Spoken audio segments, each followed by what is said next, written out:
Só não está em casa quem apoia o Bolsonaro, né? E tá É na rua verdade, as pessoas foram hoje. Que loucura, Pedro. O gritando. que acontece, hein? Não sei. Difícil saber. Difícil. Porque as pessoas, elas virou meio torcida de futebol, né? Assim, como elas defendem ele, então elas são contra, elas negam o vírus. É uma coisa meio estranha. É uma agressão absoluta. Bom, o Bolsonaro é um torturador, né? Então, ele está torturando o país. Quem votou nele provavelmente tem prazer igual a ele em ver as pessoas sofrerem, né?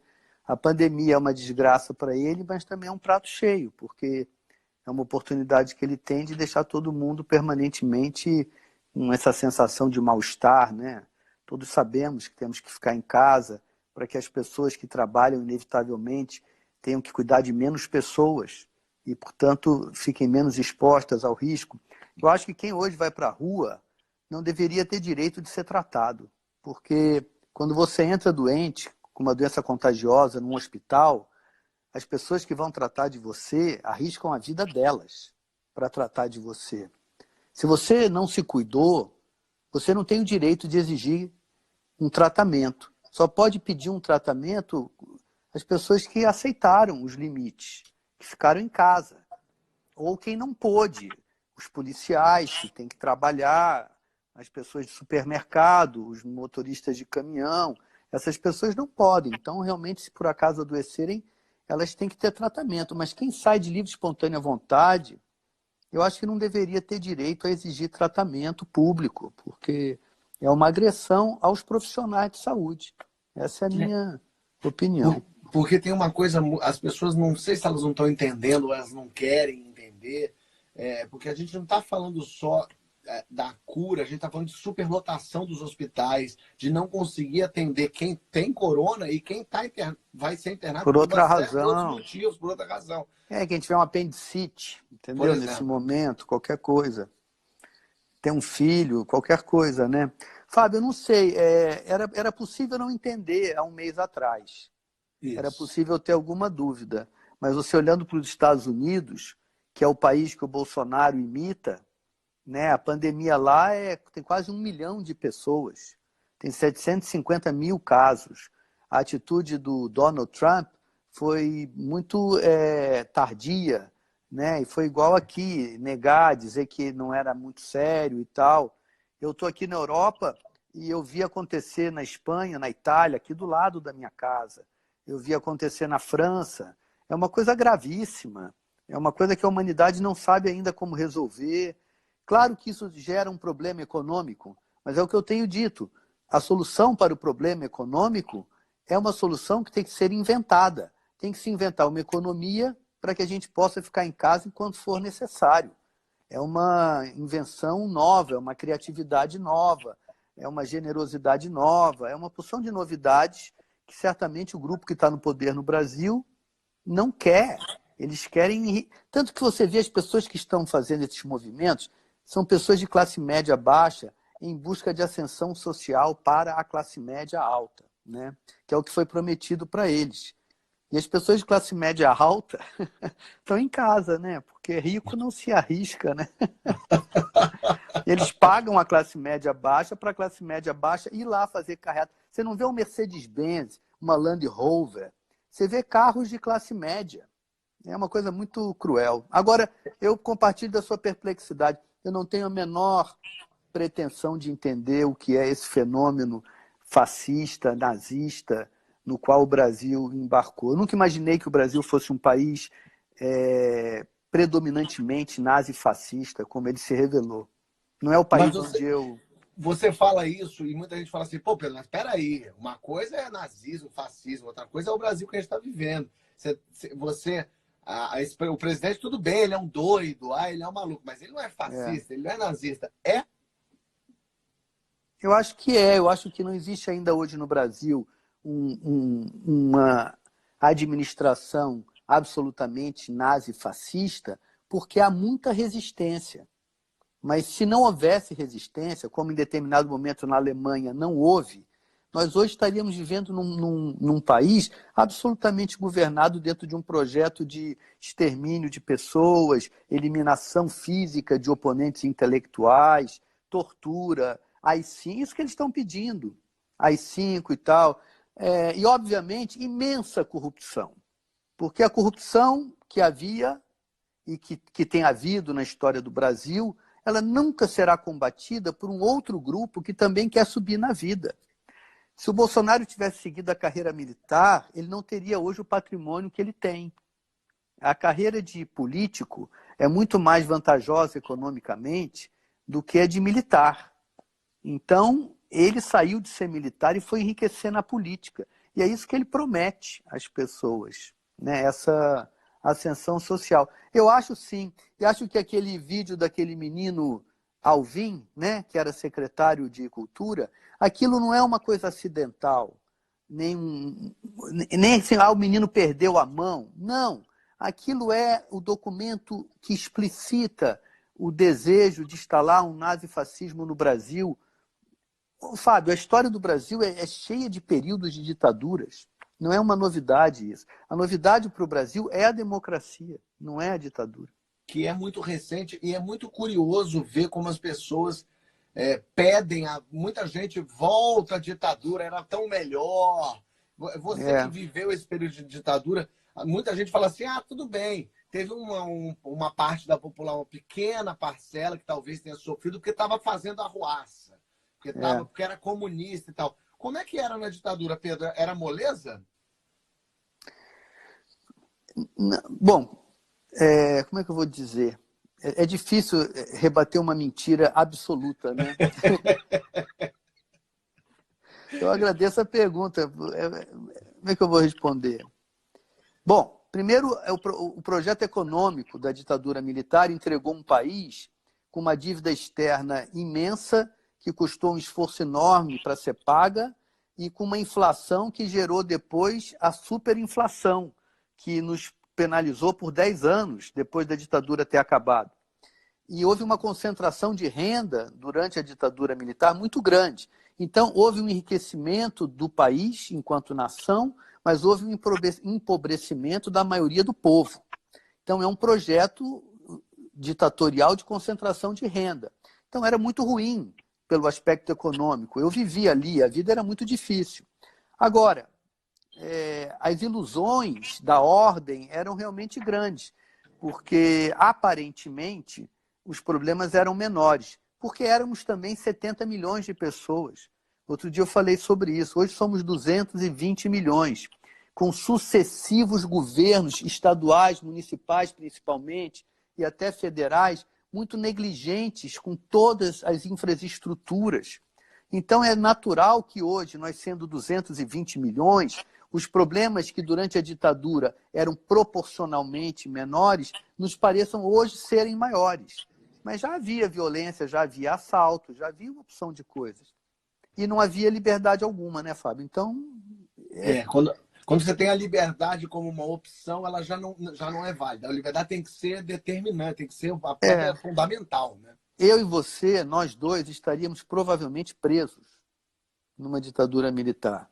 Eu, você, teus amigos todos, como os amigos todos das pessoas que eram contra aquela ditadura foram presos, mortos, assassinados, torturados. Mas por que, desculpe te interromper, mas por que a população, de um modo geral, porque a gente, tudo bem, somos artistas, mexe com arte e tal, mas por que a população não via, na época, não via a ditadura como algo terrível? E, na verdade, pergunto também, a população via a população de classe média baixa, classe baixa, ela estava preocupada com outras coisas, que é sobreviver, do que se preocupar com a ditadura, por exemplo? Você treinou bem lá naqueles teus tempos de Record a ficar entrevistando as pessoas, né? Você realmente virou o Jô Soares da sua geração. Parabéns, amigo. Muito obrigado. Não sei te responder. Eu acho que a vida cotidiana é muito exigente. Você, por exemplo. Quanto tempo você tem para fazer política? Eu tenho pouquíssimo tempo. Eu acordo de manhã, leio jornais, escrevo para o Instagram alguma coisa, tento responder às pessoas o mais que posso, porque acho que o Instagram é uma indelicadeza de desconsiderar o que as pessoas me respondem. Mas eu tenho que trabalhar, eu tenho que lavar a louça, eu tenho que fazer a minha cama, eu tenho que cortar um pedaço do meu gramado, eu tenho que cuidar das minhas filhas, eu tenho muito pouco tempo para fazer política. Agora, os políticos, incluído aí os militares, quando se metem na política, são pagos por nós para fazer política. Então, o povo tem 10% do tempo dele para fazer política. Então, quando aparentemente as pessoas não estão demonstrando insatisfação, é porque elas estão dentro do ônibus, elas estão indo trabalhar, elas estão perdendo emprego, estão ganhando emprego, estão passando fome ou não estão. Então, as pessoas estão muito ocupadas em sobreviver. Um dos problemas de lutar pela liberdade é que toma tempo. Entendeu? Assim, toma muito tempo. A gente ainda consegue, porque a gente consegue lutar pela liberdade ao mesmo tempo que trabalha. Então, quando vocês fazem aquele programa muito engraçado sobre Jesus Cristo, a primeira tentação de Jesus, que é uma... Eu gostei muito de falar aquilo que... quando a gente fala da religião, a gente não está falando de Deus, a gente está falando das pessoas. A gente nunca está agredindo ao próprio Deus. A gente está falando das fraquezas humanas, dos delírios humanos. A religião cristã tem muita repressão à sexualidade. Então é uma boa piada falar da sexualidade do Deus deles. Isso não é ofender a eles nem ao Deus deles. É falar das imperfeições do ser humano e tal. Quando você fez aquilo, você está fazendo simultaneamente o seu trabalho e a sua contribuição política, né?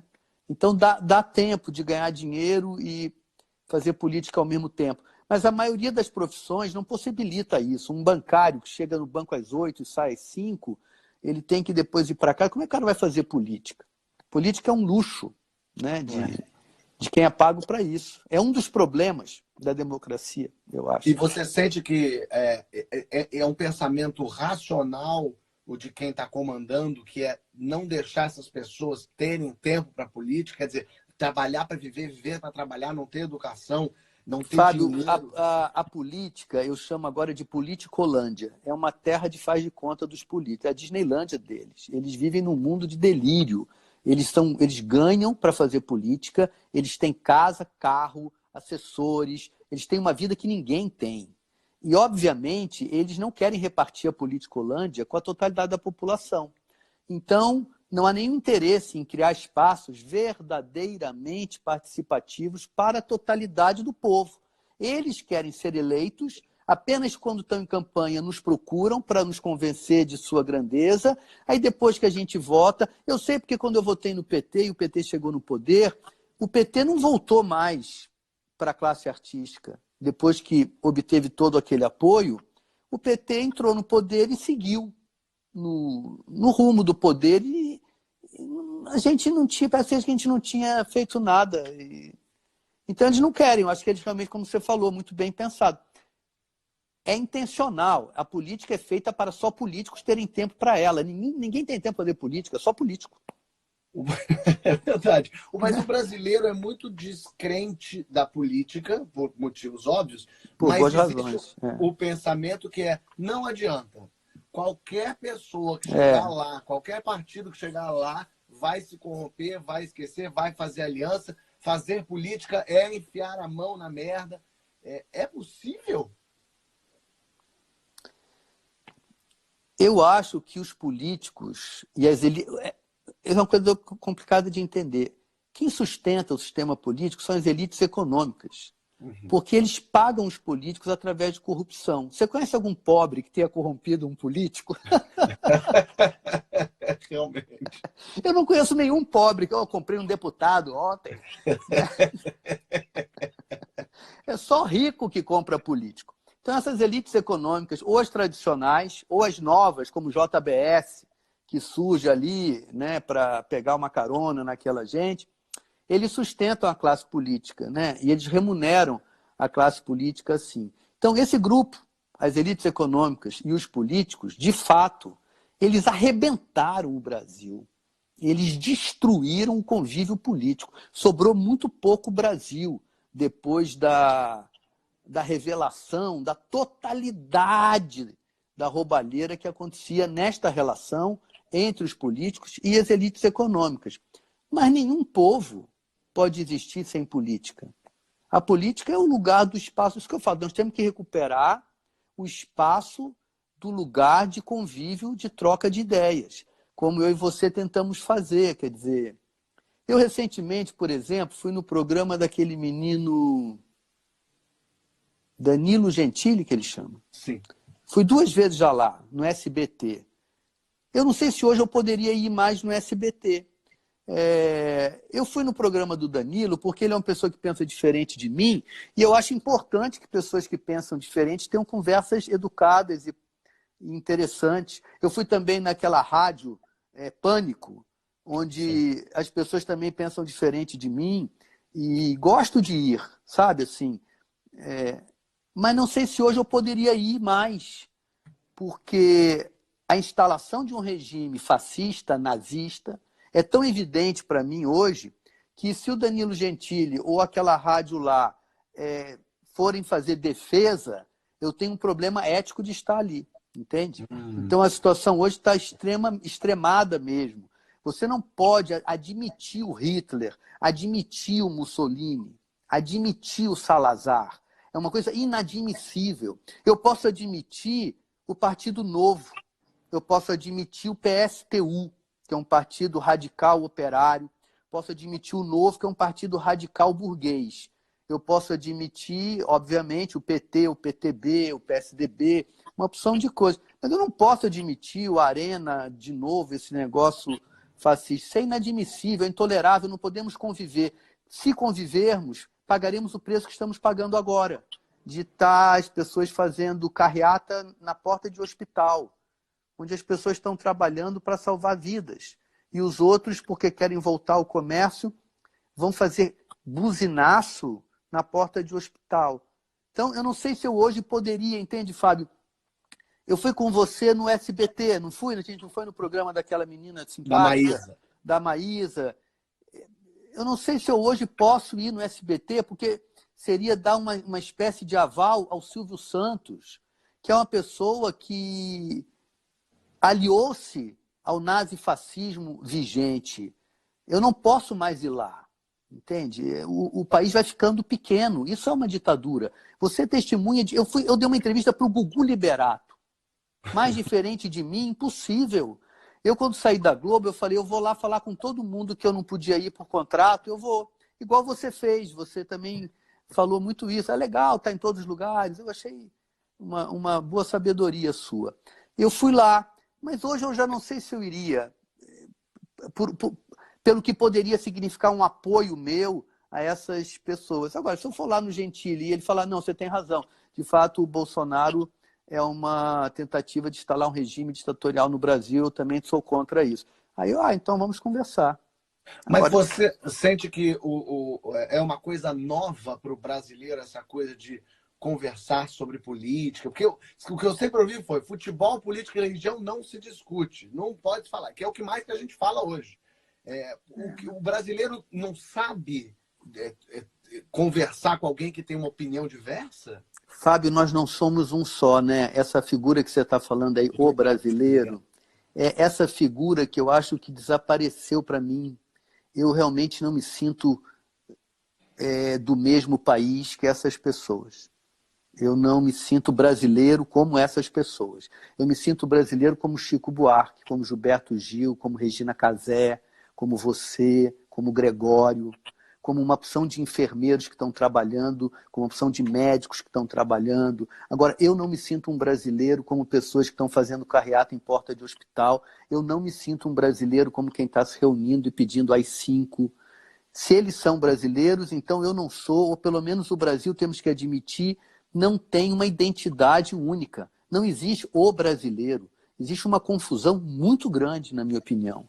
Existe uma desordem estrutural, original, histórica, que fica escondida nessa figura patriótica, o brasileiro. Então o brasileiro é assim. Não, nós não somos um só, nós somos muitos e talvez não sejamos os mesmos e talvez nós não gostemos uns dos outros. Porque eu, nesse momento, não gosto de nenhuma dessas 57 milhões de pessoas que colocaram esse sistema no poder. Eu ajudei a colocar o PT no poder, mas diante dos crimes e dos desmandos do PT, que não são os que essas pessoas dizem, mas são alguns, eu não fiquei louco, eu não fiquei negando igual um maluco, não, imagina de jeito nenhum, são pessoas maravilhosas, são santos. Eu não impus aos outros a minha arbitrariedade, eles não podem impor a mim. Se alguém, outro dia veio um sujeito aqui no Instagram dizer, Pedro, eu te admiro, eu sou bolsonarista. Cara, era um amor de pessoa. Isso é uma tática de conversa. Ele tenta ser um amor de pessoa para dizer, pô, o Bolsonaro eu ainda apoio ele. Assim, muito cândido. Eu ainda apoio ele. Assim, muito bonitinho. As pessoas, você diria que, por exemplo, muitas das 57 milhões de pessoas votaram no Bolsonaro. Muitas delas votaram nele para não votar no PT, porque não queriam. Mas esse 1 ano e meio, digamos, de governo Bolsonaro, já teria que ter feito quem votou ter se arrependido. Né? Eu tenho alguns amigos que votaram no Bolsonaro por um delírio antipetista e também por achar que tinha que mudar e tal. É uma coisa mais ou menos razoável, né? Mesmo diante das evidências, num mundo de tantas mentiras. Eu mostrei para um amigo uma vez o vídeo do Bolsonaro falando que ele era a favor da tortura. E ele não acreditou. Ele não acreditou. Falou, não, isso é armado. Eu falei, como é que é armado? É áudio e vídeo? Não, mas isso aí tá editado. Eu falei, não está editado, eu trabalho com isso. Está um plano direto, está aqui. Então, ok.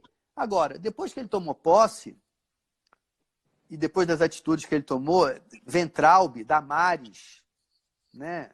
Esse ministro aí das Relações Exteriores, os filhos dele, também não se sabia da ligação dos filhos dele e dos elogios com as pessoas do crime organizado, da máfia policial. Não se sabia isso nitidamente durante a campanha, né? Era uma informação que algumas pessoas tinham, mas depois que ele tomou posse, há uma suspeita, e eu falo uma suspeita porque a gente nunca pode condenar alguém antes de alguém ter sido condenado pela justiça, mas há uma suspeita muito forte de envolvimento dele mesmo e dos filhos dele com máfias policiais, que é a coisa mais baixa que pode existir numa sociedade, é uma máfia policial, né? Então, se as pessoas ainda querem acreditar nisso, não é Brasil para mim. Eu não faço questão de dividir com essas pessoas nem a mesma calçada. Se forem ao teatro me assistir, é uma perda de tempo. Eu não tenho vontade de ter nenhuma troca com uma pessoa assim. Se eu entrar no consultório médico morrendo e o sujeito falar para mim, eu votei no Bolsonaro e acho ele ainda bom, eu digo, me deixe morrer. Não quero ser tratado. Não quero ser tratado por uma pessoa assim. Não, eu sei. Eu vou perguntar ao médico antes. Você votou no Fernando Haddad? Você votou em quem? Em quem você votou? Não me toque! Não me toque! Não me toque! Deixa o meu apêndice! Deixa estourar! Deixa estourar! Não, essas pessoas têm que entender que o que elas estão fazendo é intolerável, é inadmissível. Você pode odiar o PT, pode ter as razões que você quiser, mas o Jair Messias Bolsonaro e estes que estão aí com ele são pessoas que não podem ser aceitas. As pessoas tendem a fazer uma comparação muito equivocada, na minha visão, que o Bolsonaro é o Lula da direita, quando, na verdade, são coisas completamente diferentes. E até os próprios crimes e o que eles falam nada são outras coisas. Nada a ver. Não. Eu acho que não. Eu sou muito crítico ao PT. Eu falo com muita frequência de coisas no PT que me desagradaram, O PT atual me desagrada muito. Eu acho que o PT atual não tem nada a ver com o primeiro PT, com aquilo da onde o PT veio. Acho que é um partido totalmente desconectado da sua própria história. E falo desconfio porque o processo que julgou o Lula é um processo muito contaminado por interesse político. Por isso que eu falo desconfio. Desconfio que há muito crime cometido pelas administrações petistas. Mas não acho, de modo algum, que os petistas fossem pessoas com esse nível de responsabilidade e de sadismo, e fossem torturadores. Acho que eles tinham um delírio. Há um mito muito grande nas esquerdas, que é a revolução da América Latina. né, o momento em que a América Latina toda vai se revolucionar e vai se transformar numa sociedade mais socialista. Há muito essa vontade. E eu acho que o PT se dedicou muito a isso quando esteve no poder. E foi uma certa deslealdade, porque você nunca vota para que o teu representante tente governar a América Latina, né? Só para que ele tente governar só o Brasil, né? Agora, muito se diz também que o Bolsonaro ainda está pelo apoio evangélico, que são os evangélicos, 30% do país, que ainda mantém o apoio firme a ele. Que momento foi esse que o Brasil, a religião, começou a dominar a política? Isso já acontecia lá atrás, Pedro? Fábio, você tá igual o Jô Soares. Você tá igual. Eu sou teu amigo, cara. Você é um ótimo cara de conversar. Você virou quase um inquisidor. Você daria um bom torturador.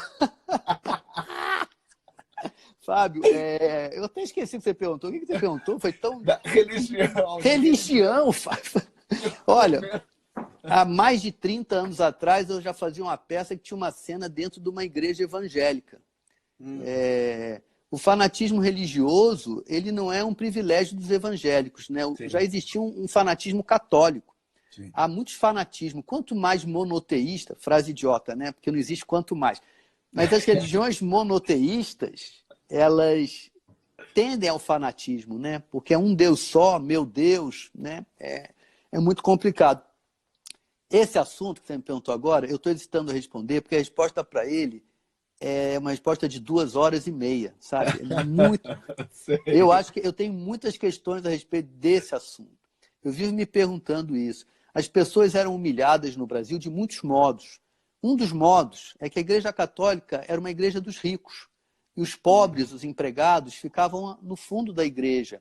E eram olhados com um certo incômodo pela classe média que ia na Igreja Católica. Esse é um sentimento, por exemplo, que as igrejas evangélicas capturaram. Nas igrejas evangélicas, o homem pobre é protagonista do culto, né? Ele não é secundário. Agora, 80% dessas igrejas não tem Deus, não tem fé, não tem nada. É bandido, é conto do vigário. Conto do vigário. A Igreja Católica já foi assim. Conto do vigário. Vendia lugar no céu. Na Idade Média, a Igreja Católica vendia um lugar. Você comprava um lugar no céu. Né? Que loucura, é. Uma loucura. E hoje em dia, essas igrejas evangélicas vendem riqueza. Basicamente, eles vendem saúde e riqueza. Se você pagar o dízimo, você vai ficar rico e você vai ser saudável. Agora, com um problema de saúde real, eles estão todos fugindo, né? Porque, obviamente, aquilo é mentira. E aquele histerismo, aquelas pessoas que vão lá, levam exame. Eu fazia no Homem Primitivo com a Graziella uma cena de 15 minutos, que fazia vários milagres. É tudo mentira. Agora, por que essa mentira é tão interessante para as pessoas, que foi a sua pergunta, eu não sei responder. Eu acho que isso vem de frustrações muito complexas. É uma conjunção muito grande. O que eu acho que é evidente é que é uma coisa absolutamente desonesta. Não é religião verdadeira. Não há de fato ali uma lida com a fé. Eu conheço a Bíblia. Eu gosto de ler a Bíblia. Aquela Bíblia que eles leem, aquilo é tudo uma leitura fantasiosa, ridícula. A Bíblia é um livro muito complexo. É um livro muito difícil de entender. Não dá para pegar assim e falar qualquer coisa. Abre uma igreja em qualquer esquina. Foi uma vez deixar um amigo meu na comunidade e ele me mostrou assim, ó, que abriu ontem aqui uma igreja. O cara abre para 6 pessoas, 7 pessoas. É assim. Vira um negócio mesmo, né? É um negócio. E o Bolsonaro não está nisso porque ele acredita em Deus. Ele está nisso como um negócio. Agora, quem é que foi na inauguração do Templo de Salomão? Dilma Rousseff. No mesmo ano em que a Dilma assinou a Comissão da Verdade, que terminou o trabalho da Comissão da Verdade, chamava Comissão da Verdade. Era sobre a verdade do que tinha se passado desde o Getúlio, se eu não me engano. Ela também vai na inauguração do Templo de Salomão. Mas vai ela, vai o Alckmin, vão todos eles lá. Então, o que eu digo, de fato, os políticos esculhambaram com a política. Como é que uma presidente vai na inauguração num negócio que é de uma mentira absoluta? Eles não sabem que o bispo Edir Macedo, primeiro, não é bispo, e segundo, aquilo não é o templo de Salomão, é o templo dele. Não foi o Salomão que fez, é o templo dele. O do Salomão tinha feito. Agora ele faz um templo para ele e chama de Salomão, e é um negócio cristão, mas o templo é judeu. É uma loucura, é uma loucura. É uma loucura sem pé nem cabeça. E vocês fazem uma brincadeira e são atacados. Eu fiquei, Fábio, rapaz, não te falei ainda sobre isso, mas eu fiquei... Isso é uma ditadura. Isso é a ditadura. Isso já é a ditadura. Isso em outra época, na época do PT, isso já não era tão fácil de acontecer. Porque havia um movimento social contrário a isso. Na hora que isso é dominante, aquele maluco que depois foi para Moscou se acha no direito de fazer aquele ataque. Pô, vocês são meus amigos, cara. Aquilo me atingiu pessoalmente. Eu achei aquilo É intolerável. Mas o mais louco teria que ser intolerável, mas não só o presidente não falou nada, o ministro da Justiça não falou nada, o caso ainda não... Sérgio Moro é uma pessoa desprezível moralmente, né? Uma pessoa que faz um processo contra um possível candidato da República e depois aceita um cargo do outro candidato que venceu. Ele é uma pessoa desqualificada moralmente. Eu não tenho respeito nenhum por ele. Se ele é brasileiro, eu não sou. Se eu sou brasileiro, ele não é. Eu não posso ser brasileiro, eu e Sérgio Moro ao mesmo tempo. Ou o Brasil gerou uma pessoa como eu, ou gerou uma pessoa como ele. É lamentável que as coisas tenham chegado nesse ponto. Como eu disse, eu ia no programa do Danilo Gentili, eu ia no programa do Pânico. Será que eu iria hoje? Primeiro, eles me convidariam? Eles já não me convidaram da última vez que eu estive no Brasil fazendo teatro. O SBT e o Danilo, o Pânico, já não havia receptividade. Porque eles já estavam no poder, entende? Sim, sim. O fascismo é uma coisa muito complicada, Fábio. É preciso estudar a história para ver como é que o fascismo ele não se constrói da noite para o dia. O fascismo leva 10, 15, 20 anos se instalando dentro de uma sociedade. Até hoje. A gente está vendo agora, né? Nós estamos andando a passos largos. E a oposição é uma oposição muito corajosa, feita com muita valentia por um grupo de políticos, mas eu acho também que é uma oposição sem projeto nenhum para o Brasil.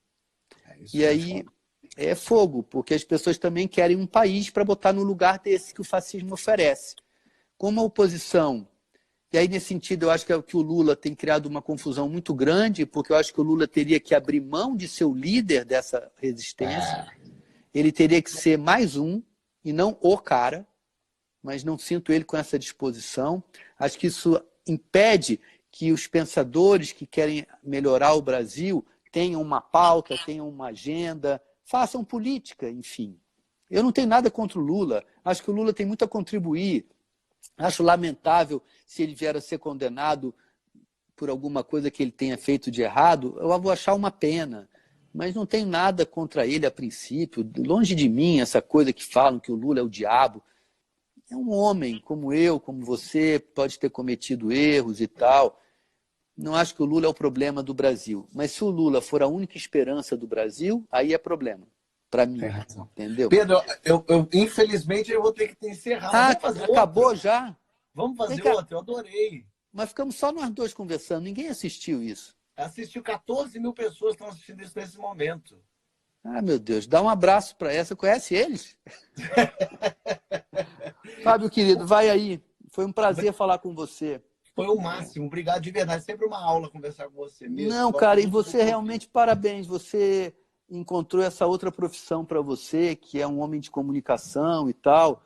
Já já você vai estar fazendo roletrando. Um beijo, Pedro. Beijo grande, boa noite. Fique bem aí. Tchau, tchau. Manda sim.